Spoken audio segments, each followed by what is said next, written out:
ৰবাব টেঙা গুচাই আছো। ৰবাব টেঙা খাম। ৰবাব টেঙা মোৰ লগত খোৱা পাৰ্টি চাওক এয়া পাৰ্টনাৰ। টিকলু আগতে লাজ কৰিছে দেই ইয়াত।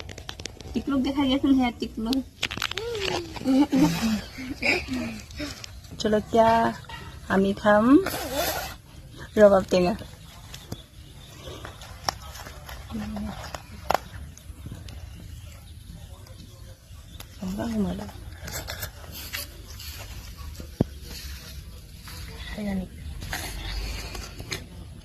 ওচৰত দেখাই দিয়া